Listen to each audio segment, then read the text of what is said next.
Cabinet में बदलाव की चर्चा तेज है और इसी बीच एक बड़ी खबर आपको बता दें कि बदलाव की चर्चा के बीच एक बार फिर सीएम का दिल्ली दौरा है।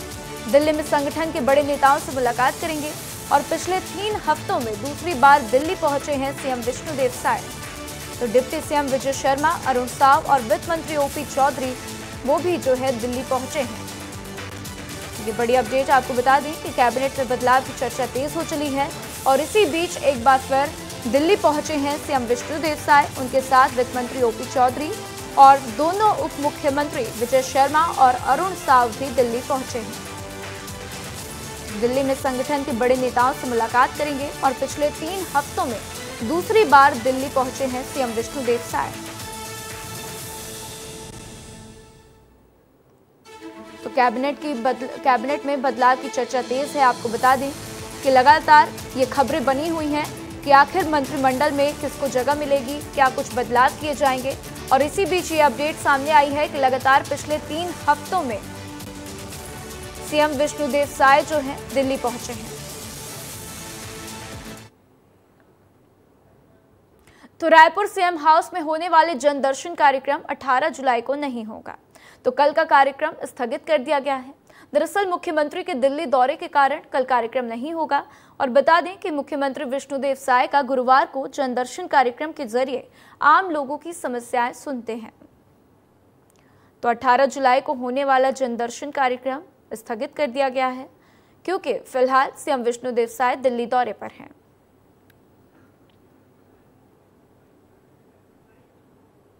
इसी बीच एक बड़ी खबर आपको बता दें, कारोबारी के दफ्तर में फायरिंग का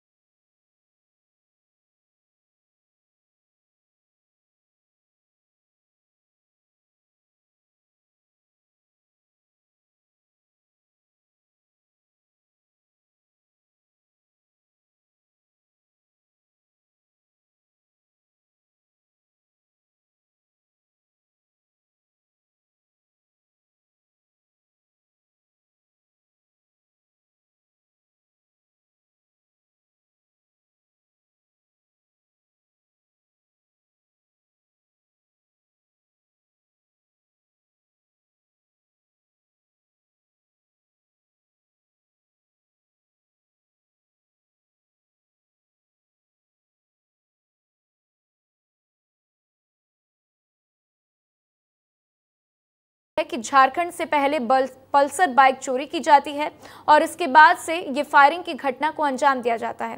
क्या कुछ जानकारी इसके ऊपर? बिल्कुल राधा, जैसा कि हम इस खबर में लीड आउट दे रहे हैं, प्रहलाद राय अग्रवाल जो है उनकी एक गाड़ी में एक राउंड फायर किया गया था और एक हवाई फायर किया गया था। जो 2 नकाबपोश हैं उनकी तलाश जारी है और उसी दिन ये बाइक छोड़कर वो भागे थे, उसकी जानकारी हम दे रहे हैं।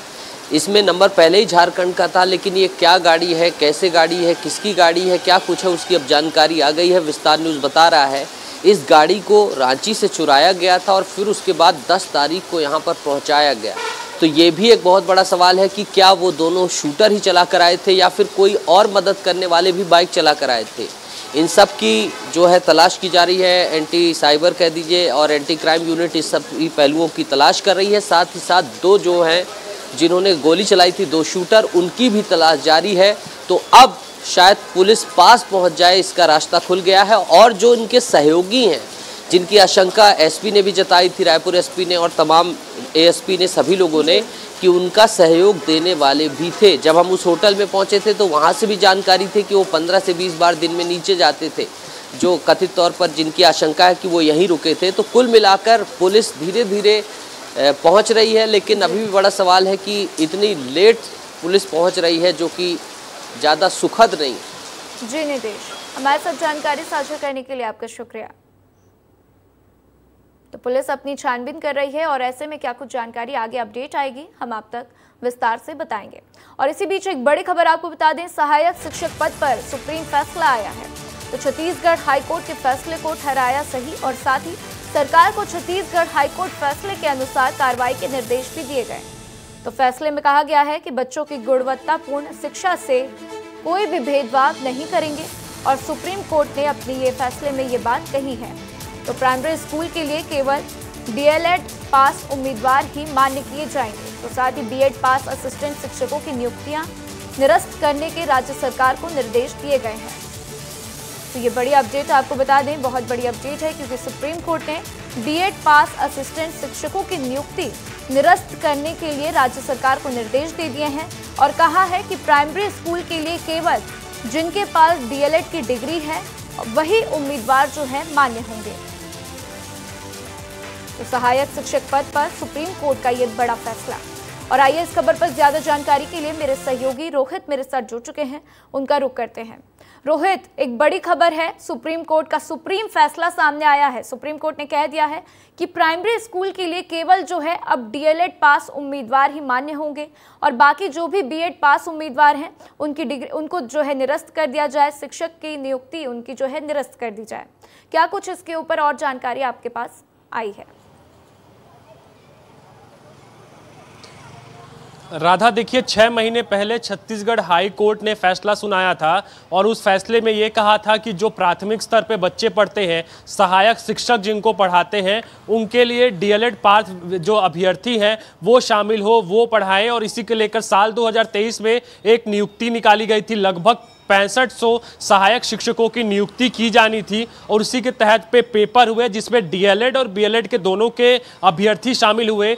उस पे ये जो विभाग का प्रक्रिया है, विभाग के प्रक्रिया के अनुसार अगर देखा जाए तो जो भर्ती परीक्षा हुई उसमें बीएलएड के जो छात्र अभ्यर्थी थे उनको प्राथमिकता दी, जबकि जो पढ़ाई होती है बीएलएड और डीएलएड की तो उस पर डीएलएड को जो है वो छोटे बच्चों यानी कि प्राथमिक स्तर पे तमाम बच्चों को पढ़ाने की शिक्षा दी जाती है। वहीं पे अगर बीएलएड को बात की जाए तो उन्हें उच्च स्तर पर यानी कि हाई सेकेंडरी के बच्चों को पढ़ाने की जो शिक्षा है वो दी जाती है।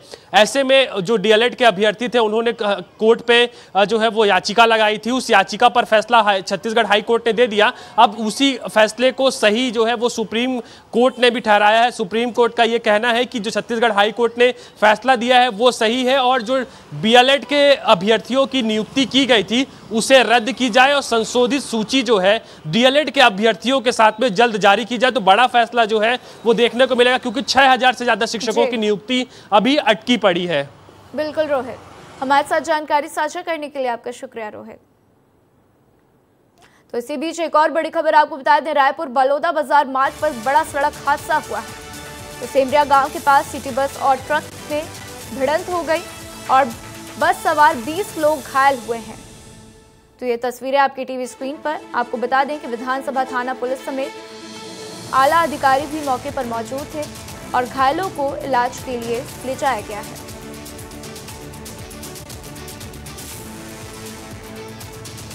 तो रायपुर बलौदा बाजार मार्ग पर बड़ा सड़क हादसा हुआ है और इस हादसे में आपको बता दें कि 20 लोग घायल हुए हैं और फिलहाल घायलों का अस्पताल में इलाज जारी है। तो आइए इस खबर पर ज्यादा जानकारी के लिए मेरे सहयोगी नितेश मेरे साथ जुड़ चुके हैं, उनका रुख करते हैं। नितेश, बस और ट्रक के आमने सामने भिड़ंत होती है, 20 लोग घायल होते हैं। फिलहाल क्या कुछ मरने वालों की संख्या भी सामने आई है? कुछ लोगों की मौत की खबर सामने आ रही है नितेश। राधा, देखिए ईश्वर की दया रही कि किसी के भी जो है जान जाने की खबर नहीं है और ये बहुत अच्छी बात है। दूसरी चीज़ मैं आपको ये घटना बता दूं कि सिमरिया खरोरा की तरफ ये बस जा रही थी और विधानसभा थाना क्षेत्र में आता है सिमरिया गांव। वहीं पर जो है बस और जो है ये ट्रक है, इन दोनों के बीच भिड़ंत हो जाती है और लगभग 20 लोग घायल होते हैं, जिसमें से 6 से अधिक महिलाएं हैं, कुछ बच्चे भी थे और इन सभी को आनंद फानन में पुलिस पहुंचती है और वहीं सिमरिया के एक निजी अस्पताल में भर्ती कराया दिया जाता है, जिससे वो अभी उनका उपचार जारी है घायलों का। ईश्वर की दया से कोई भी किसी भी तरह की जनहानि की खबर नहीं है और सभी लोग जो है पुलिस जांच में जुट गई है कि आखिर कैसे क्या एक्सीडेंट हुआ है, किसकी गलती थी, ड्रिंक एंड ड्राइव का केस था, क्या कुछ था, सभी एंगलों से पुलिस इस चीज़ को खंगाल रही है।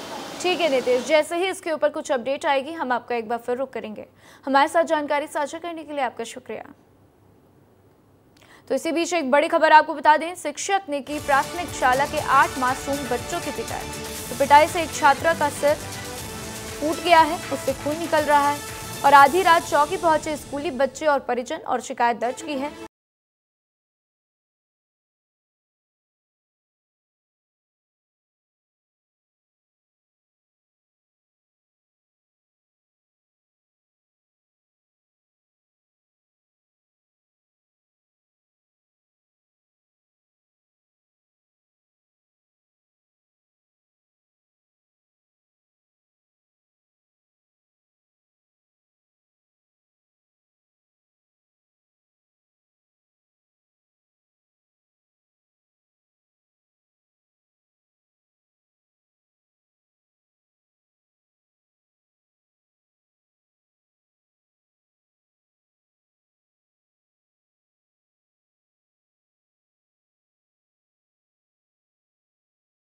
मेरे साथ फोन लाइन पर जुड़ चुके हैं, उनका रुख करते हैं। शुभम, क्या कुछ जानकारी मिल रही है? पिटाई करने से जो एक छात्रा के सिर से खून निकल गया है, आखिर ऐसी भी क्या जरूरत आ पड़ी कि 8 मासूम बच्चों की शिक्षक जो है बेरहमी से पिटाई करते हैं? जी राधा, मैं आपको बताऊं कि ये जो पूरा मामला है, पहले ये मामला है फरसाबहार विकासखंड के प्राथमिक शाला डिपाटोली का, जहां पे एक शिक्षक जिनका नाम है शैलेंद्र सिंह, उन्होंने पता नहीं किस मूड में 8 मासूम बच्चों की पिटाई कर दी और बच्चों की पिटाई के बाद मामला काफी बिगड़ गया। बच्चों के परिजन जो है वो हंगामा करने पहुंच गए रात में ही, और बच्चों के परिजन सीधे ऊपर कचार चौकी भी पहुंच गए। वहां पे भी जमकर हंगामा हुआ। किसी तरह पुलिस ने परिजनों को समझाया और उनकी शिकायत को लिया। अब देखना है कि इसमें प्रशासन क्या कार्रवाई करती है। ठीक है शुभम, जैसे ही कोई अपडेट सामने आएगी हम आपका फिर रुख करेंगे। हमारे साथ जानकारी साझा करने के लिए आपका शुक्रिया। तो बरसात आते ही गरियाबंद के मैनपुर ब्लॉक में मलेरिया पांव पसारना शुरू कर देता है। अब तक हुए जांच में 110 लोग मलेरिया पॉजिटिव पाए गए हैं, जिनमें ज्यादातर लोग विशेष पिछड़ी जनजाति के हैं। तो विषम भौगोलिक परिस्थितियों के चलते मलेरिया रोधी अभियान भी रोकथाम के लिए कारगर साबित नहीं हो पा रहा है और इसी महीने मलेरिया से 2 पीड़ित की मौत से हड़कंप भी मचा हुआ था।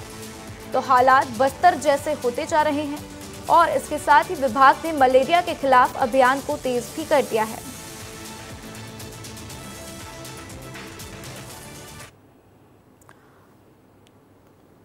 तो 110 लोग मलेरिया पॉजिटिव पाए गए। गरियाबंद की ये खबर सामने आई है और हर दिन मलेरिया के केसेस बढ़ते जा रहे हैं।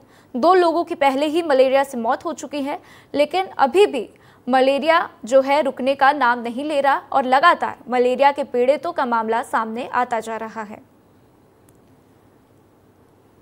तो आइए इस खबर पर ज्यादा जानकारी के लिए पुरुषोत्तम मेरे साथ जुड़ चुके हैं, उनका रुख करते हैं।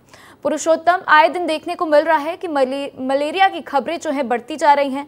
अब जो है 110 लोग मलेरिया पॉजिटिव पाए गए हैं, तो प्रशासन इसके ऊपर क्या कुछ काम कर रहा है? स्वास्थ्य विभाग की तरफ से क्या कुछ कड़े निर्देश दिए गए हैं? क्या कुछ जानकारी इसके ऊपर? जी देखिए, बता दूं कि गरियाबंद जिले में जो मैनपुर विकासखंड है वो वनांचल से घिरा हुआ है, वन क्षेत्र है और इस साल का कार्ड है जहाँ ज्यादा तादाद में मलेरिया पॉजिटिव पाए जाते हैं। पिछले साल 456 मलेरिया पॉजिटिव पाए गए थे। इस बार जो है अब तक जो है 4 माह की जांच 9,000 टेस्ट में अभी तक के 110 लोग मलेरिया पाए गए थे और पिछले 1 महीने में 2 लोगों की जो मौत की है वो कहीं ना कहीं मलेरिया इस वजह से, हालांकि इस बात पूरी तरह इंकार कर रही है कि मलेरिया से मौत है, लेकिन मौत के बाद और जो लगातार जो पॉजिटिव संख्या मिल रही है उसके बाद से प्रशासन जो है किस तरह कोशिश कर नियंत्रण लगाया जाए। उस सीएमएचओ जो गार्गी यदुपाल है उसका समाज खाली है। इस इलाके में, वनांचल इलाके में बहुत सारे गांव ऐसे हैं जो खोजबीन है, पहाड़ों में बसे हुए, नदी नाले पार किए जाते हैं। वहां पे किस तरह से जो है जरूरी पहुंच जाए, जो मच्छरदानी है पहुंच जाए, वहां स्प्रिंग पर्याप्त मात्रा में हो जाए, भरपूर कोशिश जो है किया जा रहा है। लगातार नोडल अधिकारी किए गए हैं। जी ठीक है पुरुषोत्तम, कुछ आपकी आवाज मुझे साफ नहीं मिल पा रही है, इसलिए हमारे साथ जानकारी साझा करने के लिए आपका शुक्रिया। तो 110 लोग मलेरिया पॉजिटिव पाए गए। आपको बता दें कि जरूरी दवा, मच्छरदानी, कीटनाशक का वितरण के अलावा जो है सफाई और जांच कराया जा रहा है। तो साथ ही आपको बता दें कि दुर्गम पहाड़ों में बसे गांवों में घोड़ों के जरिए जो है जीवन रक्षक दवाएं पहुंचाने का काम किया जा रहा है। तो वहीं प्रभावित गांव में हर हाल में टीम को पहुंचे, इसके लिए आला अफसर टीम का हौसला अफजाई भी करने में कोई कसर नहीं छोड़ रहे हैं। हम ना मलेरिया को लेके बहुत ज़्यादा कॉन्शियस हैं। यहाँ पे हमने सारे जितने स्कूल हैं, आवासीय स्कूल हैं, आंगनवाड़ी सेंटर्स हैं, जितने लोगों को साइन सिम्टम्स है जिनको नहीं है, हम चाह रहे हैं कि सबकी एक बार स्क्रीनिंग हो जाए, कहीं कोई मलेरिया पॉजिटिव तो नहीं है।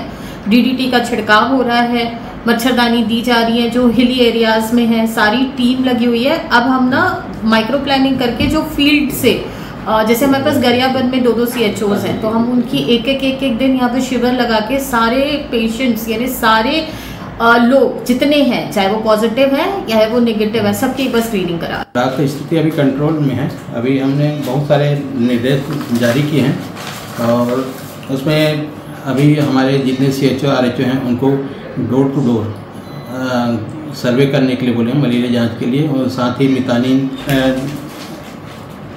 तो 110 पॉजिटिव पाए गए हैं। 9000 जांच हो चुका है। बलरामपुर जिले के कस्तूरबा गांधी बालिका आवासीय विद्यालय सेमरा में प्रवेश विसंगति को लेकर दर्जनों छात्राओं को आवासीय विद्यालय से निकाल दिया गया। तो जहां स्कूली छात्राओं के साथ परिजनों में काफी नाराजगी भी देखने को मिली है।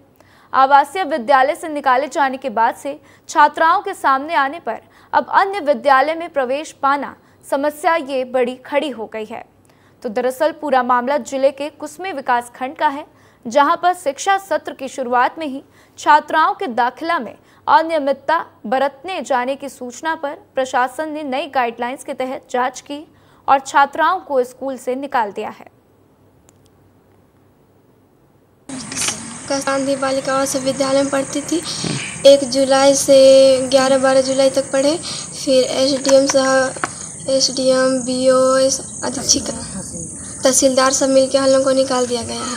अब हम लोग पढ़ाई से वंचित हो गए हैं। दूसरे स्कूल में भटकना पड़ेगा और स्कूल में पूरा सीट भी फुल हो गया है। और मैं एकल महिला हूँ जिसके और मेरे 4 बच्चे हैं और 1 जुलाई से मैं अपनी बच्ची को कस्तूरबा गांधी आवासीय स्कूल में डाली थी। और मैं यही सोच के मैं कस्तूरबा गांधी में डाली थी क्योंकि मेरी आर्थिक स्थिति कमज़ोर थी। हाँ, स्कूल में खाने पीने के लिए मिलेगा, रहने के लिए सुविधा मिलेगा, ये सोचकर मैं हॉस्टल में डाली थी। और 10-15 दिन रहने के बाद अचानक स्कूल से फ़ोन आता है कि आपकी बच्ची का चयन नहीं हो पाया, यहाँ से ले जाइए। कस्तूरबा गांधी आवासीय विद्यालय में कक्षा 6वीं के लिए 32 सीटें रिक्त थीं, जिसमें से 75% जो सीटें हैं वो अनुसूचित जनजाति और अनुसूचित जाति के छात्राओं के लिए आरक्षित था। 25% सीटें ओबीसी, माइनॉरिटी और ईडब्ल्यूएस के लिए आरक्षित थी। पूर्व में जो है जो प्रवेश हुआ था उसमें अनियमितता की शिकायत प्राप्त हुई थी, जिसकी जांच के लिए कलेक्टर महोदय के द्वारा जो है आदेशित किया गया था। जो है चयन समिति के द्वारा जो है भर्ती प्रक्रिया संपादित की गई।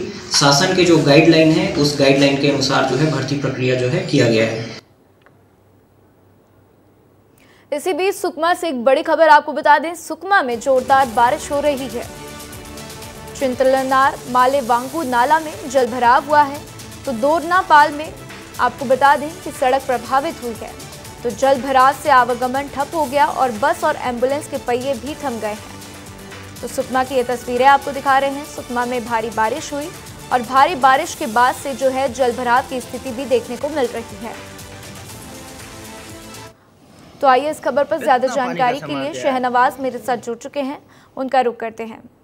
शहनवाज, भारी बारिश हुई है सुकमा में, इससे जो है जल भराव की स्थिति हो गई है। अभी प्रशासन की तरफ से क्या स्टेप्स लिए गए, क्या कदम उठाए गए हैं जल भराव की समस्या को दूर करने के लिए?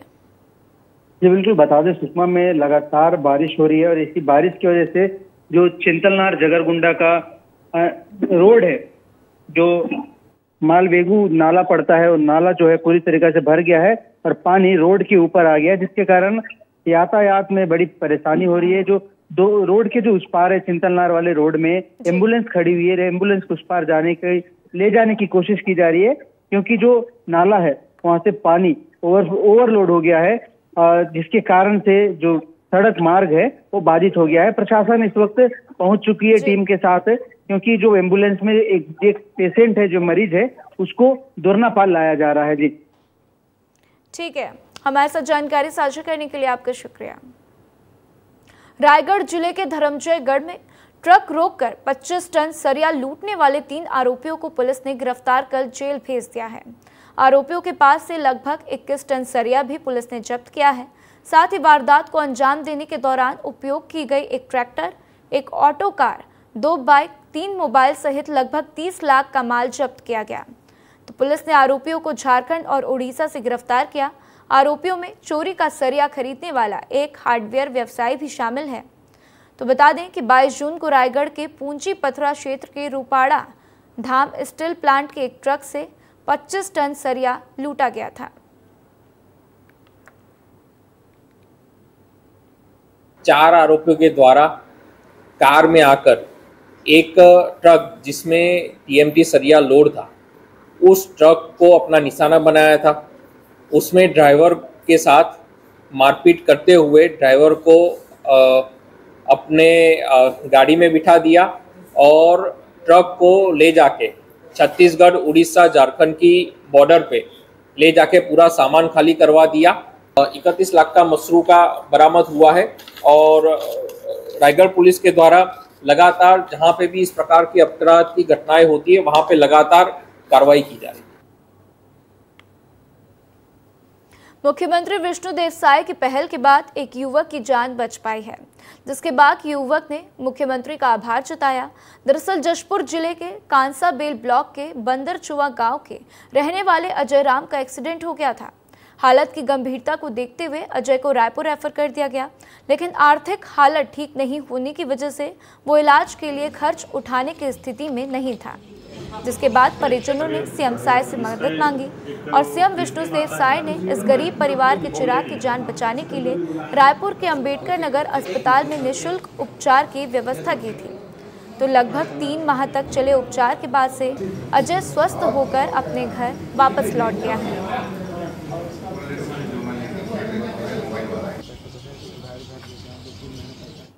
मेरा एक्सीडेंट 25 मार्च को होली के दिन में सड़क दुर्घटना के कारण हुआ था और मैं आज बिल्कुल ठीक हूँ।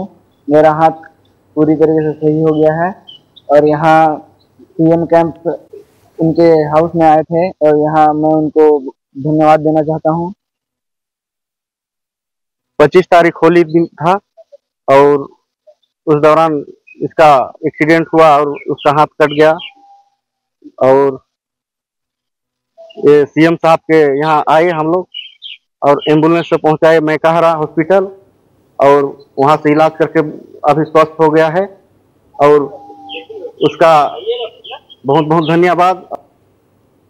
ये होली का दिन था 25 मार्च को, मेरे भाई का सड़क दुर्घटना में हाथ कट गया था, जिसके लिए हम लोग सीएम कैंप आए थे गुहार लगाने। तो सीएम के द्वारा हमको एम्बुलेंस मुहैया कराया गया और यहाँ से रायपुर मैकाहरा हॉस्पिटल में इनका इलाज कराया। मैं फ्री में इलाज हुआ, वहाँ खाने पीने का भी सारा चीज़ वहाँ फ्री में हुआ। सीएम सर को मैं इसके लिए बहुत बहुत धन्यवाद करता हूँ। कवर्धा से एक बड़ी खबर आपको बता दें। कवर्धा में बैगा समाज के 5 लोगों की मौत का मामला सामने आया है। तो ग्राम सोनवाही के 5 बैगाओं की मौत के बाद स्वास्थ्य विभाग की टीम सक्रिय हो गई। ग्राम सोनवाही में हालात सामान्य हैं और जांच में नहीं मिला डायरिया का प्रकरण। तो विभिन्न कारणों से मौत हुई है और ये खबर सामने आई कि 5 लोगों की मौत हो गई है।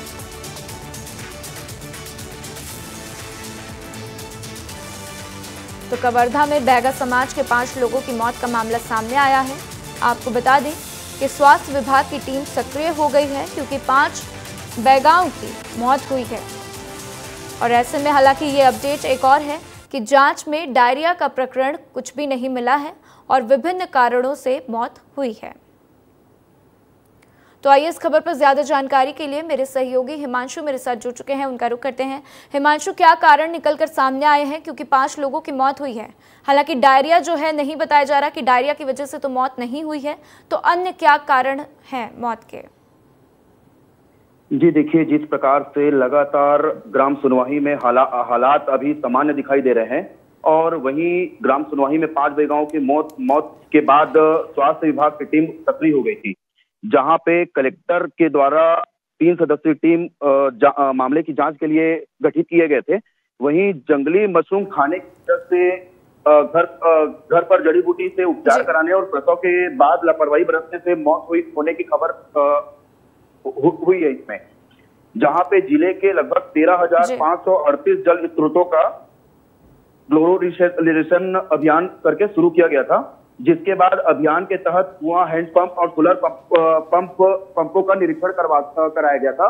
ठीक है हिमांशु, हमारे साथ जानकारी साझा करने के लिए आपका शुक्रिया।